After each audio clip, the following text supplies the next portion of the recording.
Sveiki! Ūkininkai manęs dažnai klausia, kiek galiu savo ūkyje sukaupti anglies kreditų. Todėl šiandien noriu Jums parodyti skaičiuoklę, Agronom sukurtą skaičiuoklę, kurioje Jūs galite susiskaičiuoti ir pasižiūrėti, kiek Jums įmanoma tų CO2 kreditų sukaupti. Todėl, ką Jums reikėtų padaryti, tai nueiti į agronom.com/lt puslapį ir spaudžiame prisijungti mygtuką. Ir pirmiausia, Jūs atsidarys langą, kuriojame matysite visus savo laukus. Kadangi naujai tikriausiai būsite įsiregistravę į programą, Jums pirmiausia reikės susivesti tam tikrus laukus. Tačiau, jeigu norite tiesiog atlikti paprastą skaičiavimo mechanizmą, mes galime eiti į anglies įvertis polapį ir šiame polapyje mes atsidarysime skaičiuoklę, kurioje galėsime susivesti savo kultūras. Taip ir padarom. Įvedame savo auginamas kultūras, tarkim, žieminiai rapsai, žieminiai kviečiai, pupos. Tų kultūrų galima privesti labai daug, bet pradžiai galime pradėti tik su šiomis. Įvedame auginamų kultūrų plotus.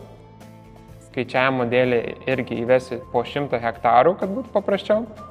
Tada pasirenkame, kaip mes dažniausiai su savo laukais kokias praktikas atliekame. Tai turiu omeny tarpinius pasėlius ir žemės dirbimą, kadangi tai yra dvi praktikos, kuriuose mes galime sukaupti daugiausiai anglies, tai yra daugiausiai CO2 kreditų.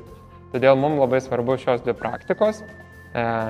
Jeigu vertintume paskutinius 5 metus, galime pažymėti, kad tarpiniai augalai buvo dirbami tradiciniu žemės būdu, žieminiai kviečiai buvo minimaliu, pupos irgi dirbamos minimaliai. Prieš pupas dažniausiai ūkininkas sėjo garstyčius, ridikus, ką mes vertiname kaip ankstyvos tarpinės kultūros. Bet jeigu mes prognozuosim ateitį šiek tiek ir žiūrėsim plačiau, tai dauguma ūkių pereina arba grinai prie minimalaus žemės dirbimo, arba prie nulinio žemės dirbimo, todėl galime įvesti visur minimalų žemės dirbimą. Taip pat ūkininkas tikrai prognozuoja ir daugiau tų tarpinių augalų auginti, todėl šioje vietoje mes galime įvesti ir didesnius tarpinių augalų plotus. Ir dešinėje mes matome mūsų įvestą rezultatą.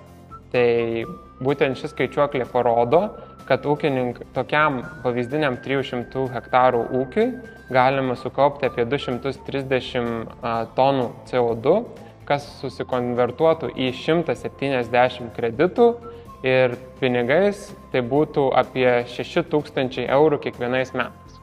Kadangi mes įsipareigojam ūkininkui sumokėti bent jau už 30 eurų už kreditą, dėl ūkininkas šioje vietoje gali būti saugus, žinodamas, kad jis tokį pinigų kiekį iš mūsų gali tikėtis. Todėl visiems, kam aktualu pasiskaičiuoti savo ūkio galimybes, rekomenduoju užsiregistruoti Agronom puslapyje ir susikurti skaičiuoklę, įsivesti savo kultūras ir pasiskaičiuoti, kiek jums įmanoma tų kreditų sukaupti.